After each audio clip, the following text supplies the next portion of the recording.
Hello friends, welcome back. In this video we're going to be winterising the truck a little bit.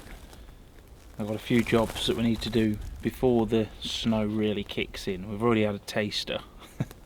It was -10°C the other day and we had some snow and I thought, oh my god, here we go, that's it. But it's gone back to normal now. I think it's about 1 degree today, so we've got a little bit of time before it properly comes down, but when it does we need to be ready. So the first thing we're going to be doing is getting these tyres changed, or the wheels. I'll explain more about that in a minute. And we've also got some new spotlights to go on, because one of them has actually died and they are HID and they're actually not very good, to be honest, so we'll get onto them after. But first job, get these wheels changed over. You might be wondering why I have different sets of wheels. Not everyone does it. There is a service that people use here called Tyre Hotel, where garages store your winter tyres and vice versa.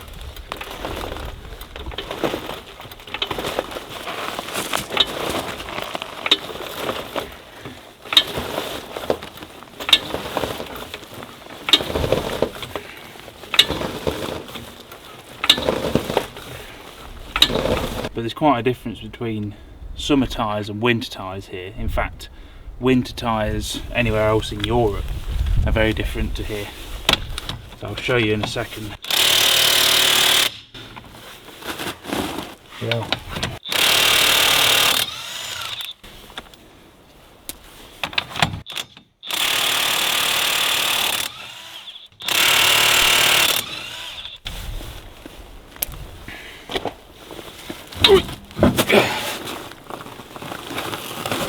Big old wheels on this thing.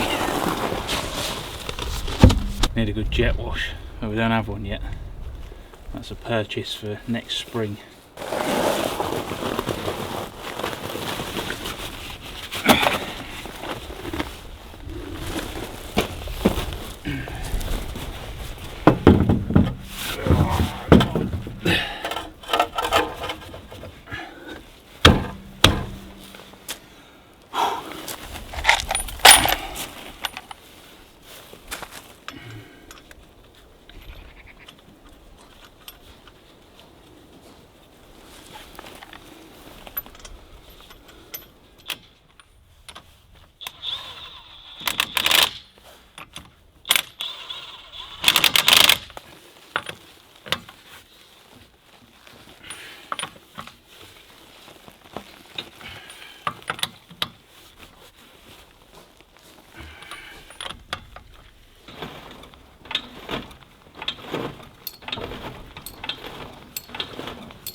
So these tyres here,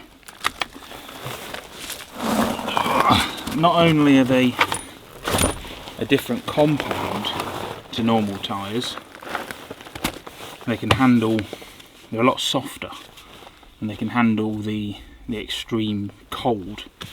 Because you've got to remember, I mean, -30 is guaranteed, -40 isn't uncommon, you know, in this country.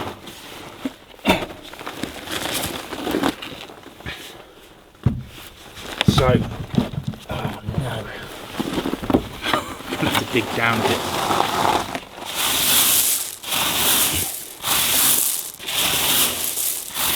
The jack's not high enough.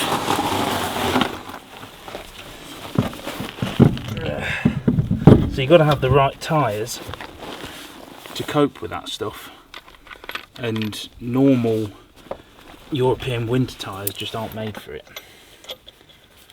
So not only do you have the rubber, but you also have little spikes. There's little metal spikes all over this tyre. I'll show you a close-up. And they obviously bite into the ice. So much more effective than just normal friction-based tyres.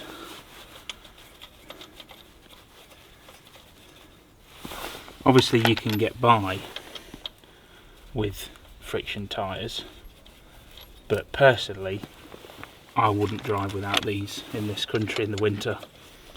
It's just not worth it, because it's that 99 out of 100 drives you'll have no problems, but that one you'll slide off a cliff or you'll slide into someone else and kill them. It's just, there's no point, you know.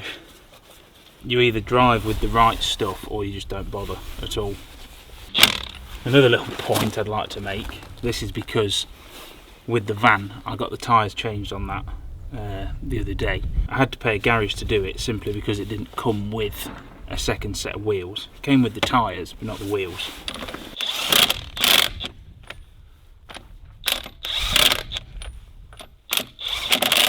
And the garage nearly gave me a heart attack. I won't ever be going back there again. But just a little pointer, when you're using a power tool or an air version of this, when you're putting them back on, just for the love of God, finger tighten the bolts first, or at least just put them on, you know, get them going. Because what the garage did, which I'm sure many garages do, is they just stuck it in there like that and straight on. I'm not going to do it, obviously. Oh no, I've dropped me nut. Dropped me nut in there.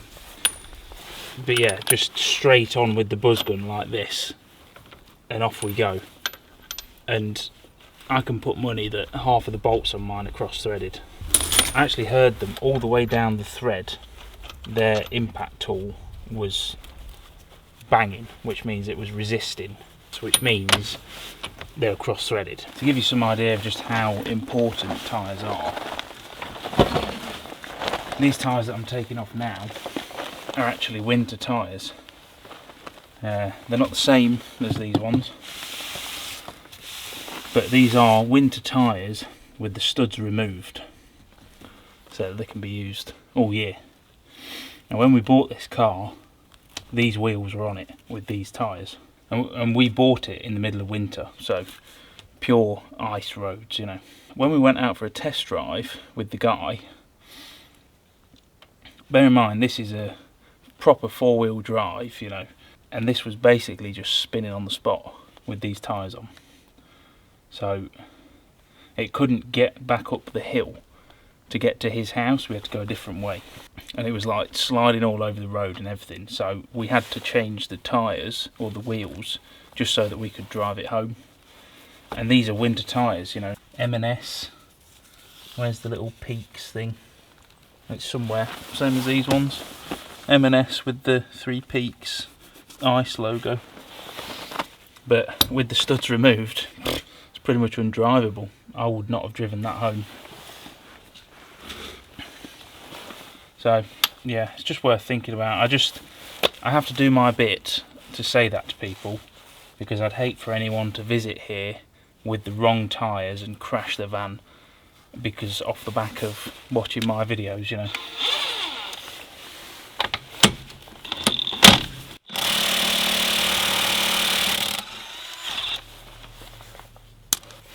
So that's why I wanted to mention it.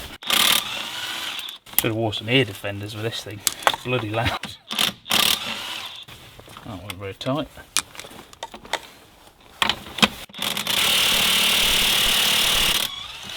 God.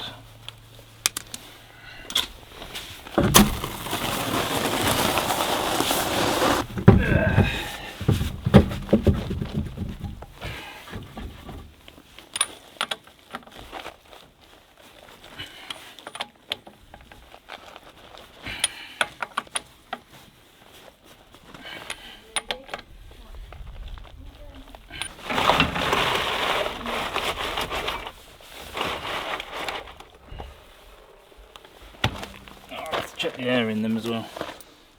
There were some people who were in Scandinavia last winter on the wrong tyres, but because they'd been given them by the company, they wanted to promote them and say how amazing they are, even though they nearly threw their van off a cliff and had a very bad time.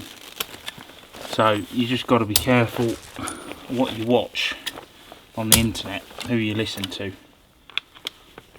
All I'll say is, look what the locals use. You'll struggle to find a car here in the winter that doesn't have studded tyres. And that should tell you all you need to know, really. That's why I always try to give you the most honest opinion on things that I can. Okay, that's the last one done. These things. They are HID bulbs. I mean, when we first got it, I thought they were pretty good, because I'd never really had spotlights on a car before. I've only ever had light bars. But there's a few problems with them. One of them being is the glare off when you're driving in a blizzard. That's why I put this yellow film on these covers to try and help that, but it wasn't really enough. I think I'd probably need like 4 or 5 layers of it, but they were just clear like this, and when there's a blizzard you're blind if you use these. So that's one thing. But now, since I put the new lights on my van, I've realised just how crap these actually are. It's yeah, it's quite eye-opening, or not in this case. They're a very soft beam that doesn't really go that far. I mean, granted, they are probably quite old, so I've got no idea how old they are. But also, one of them's broken now. I think it's this one. I'll show you the ones on my other van. So these things, in comparison, are just, well, you can't compare them basically. They're so much brighter. These are LED ones. So I fitted these on this, and these were a free, not a gift, because it's an exchange. They give me these, I filmed myself putting them on, and then just as I'd installed these, the bulb blew on the Pajero. So I thought, what have I got to lose? I sent them a message and said, do you have anything suitable that could replace these, because the bulb's just gone, and I'll film you another video putting them on. And they did, and they very kindly sent some out. And the reason I wanted to make this video is because they are absolutely hilarious. Now, when I first got these, I thought these were, you know, pretty damn cool, because they were big and fancy and looked really good. And then these showed up, and I think you'll agree, they are just ridiculous.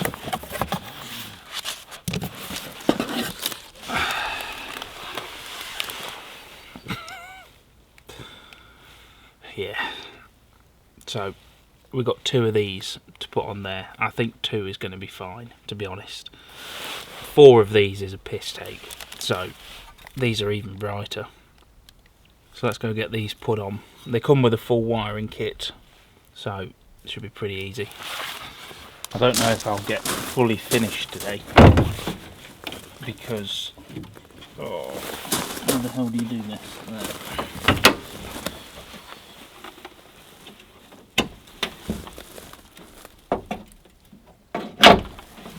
Yeah, because obviously, as you can see, they're a bit flappy. That's why they've got these braces.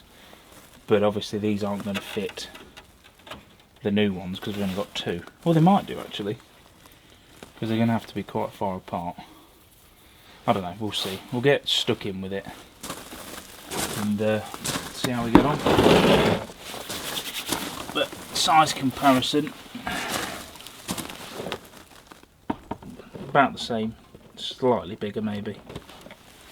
I'd like it if I could have them towards the middle, but I think they're going to be one there and one there. But it is what it is. Maybe it won't look quite as cool, but it's going to be brighter. A lot brighter. Alright, let's start pulling these off.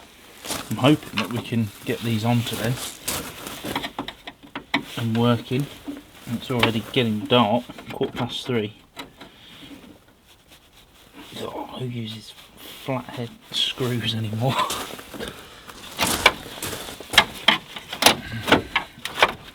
Okay. Oh my god. So this is the problem with HIDs as well, is the amount of crap that comes with them.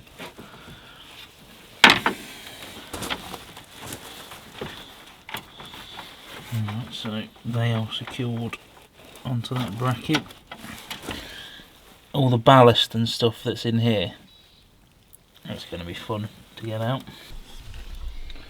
You see all of this stuff? All of these boxes and wires, this is all for the lights.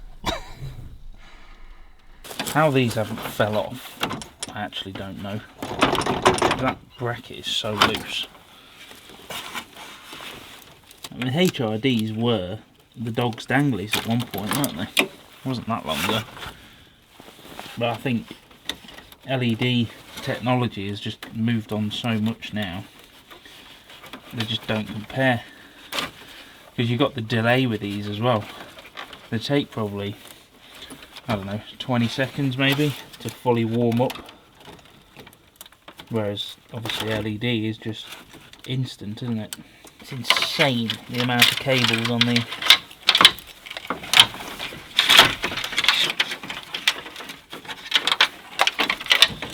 That's it. Bon voyage. Okay, I've just got the rest of the cabling out. I didn't film that because honestly I was in disbelief for most of it about how bad of a job it is. Just some people's decision making baffles me. They used a block connector, like a, you know, with the screwed terminal things, to splice into the main beam, and that's it. No cover on it, no nothing. Oh dear. Anyway, right, ready for the new ones. I'm gonna have to do something about this though. Let's get these on. Hopefully they'll fit on here. Yeah, we're definitely gonna need some strappage on there.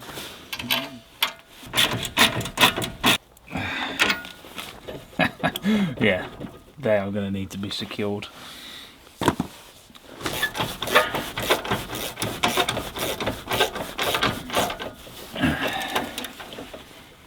Okay, it is getting fresh out here now, to be honest. -1, the upside down. No? Okay, we need some wires going to the back of the lights. So these come with everything you need. You don't need to buy any additional cabling. It's all terminated and ready. You just literally plug it in. So you've got the relay on there, the main power feed here, and then they come with a switch. But all you do is on the power feed for the switch, that's where I spliced into the main beam, and then obviously just leave the switch on. But then if you ever need to disable them, you can turn the switch off. So keep it on the circuit, but you just tap into it, because that powers this relay, and then obviously that powers the lights. Plug them in.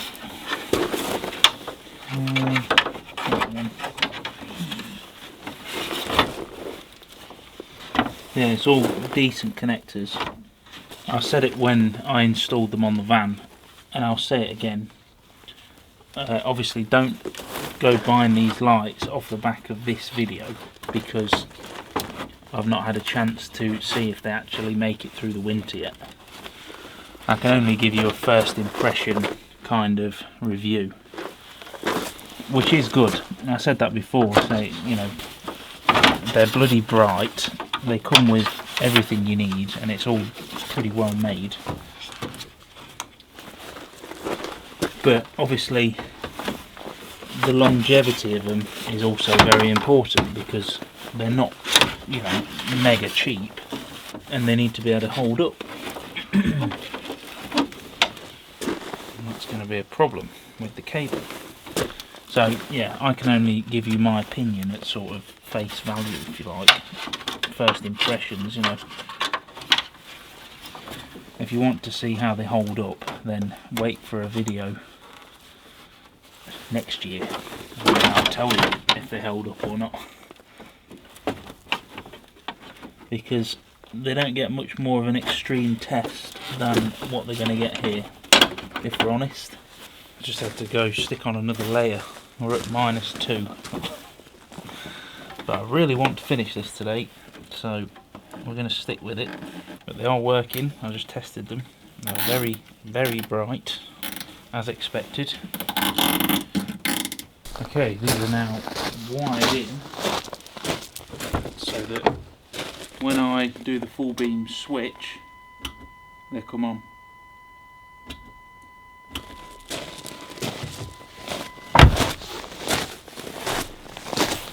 Oh yeah, they're pretty flipping bright. I've got the yellow covers for them as well. I'll stick them on. But it also means that I should be able to disable them with that switch, which I can. So that will live in the engine bay. And if I ever need to turn them off for whatever reason, I don't know why I would, but the option is there.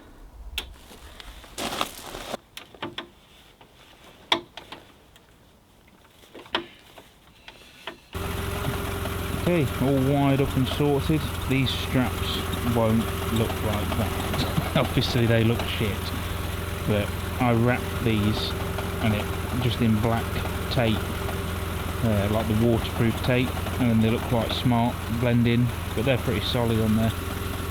I'll probably have to fiddle with them a bit to get them aligned exactly where I want them, but not too bad to start with. I'll just pull out so you can actually see the distance on them. I know that these videos don't really come across very well with brightness.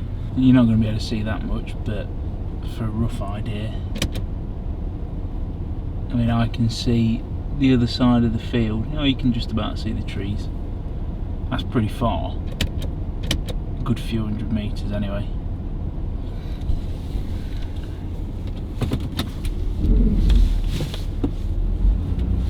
But I'll drive with them so you get a rough idea.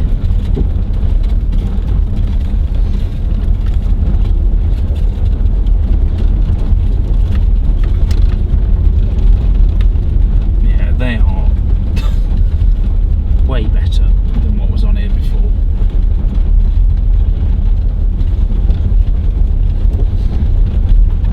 I think just 2 of them is enough as well. Don't need 3.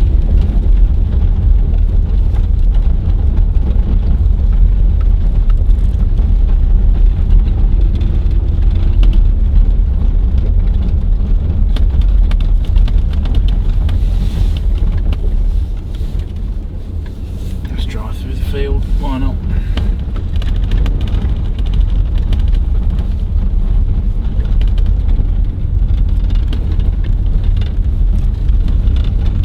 Yeah, these are good.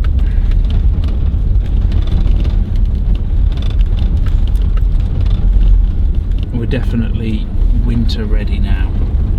The studs are on and we've got some decent lights. That's good. Right, I'll see you back at the ranch. Okay friends, we're back in the workshop now, in the warmth. It got down to about -5 in the end, and I've most definitely had enough by that point. But these are the covers that I was saying about. I'll be putting these on now, actually. Just leave them on. You still get good light through these. It doesn't really change, obviously it just turns amber rather than yellow. But in bad weather, heavy rain, heavy snow, these should be a lot better. Hopefully, I don't know yet, but it's kind of a common knowledge that the yellow lights are better in bad weather, so we'll have to see how it goes. But that's going to be it for this video. I hope you enjoyed following along, getting the car ready. Obviously there's other things we do, put the snow shovel in there, tyre chains, a few other bits of safety equipment, but I just wanted to cover the main things that I was changing in this video rather than what we're putting in the car. But thank you all for watching, and I'll see you on the next one.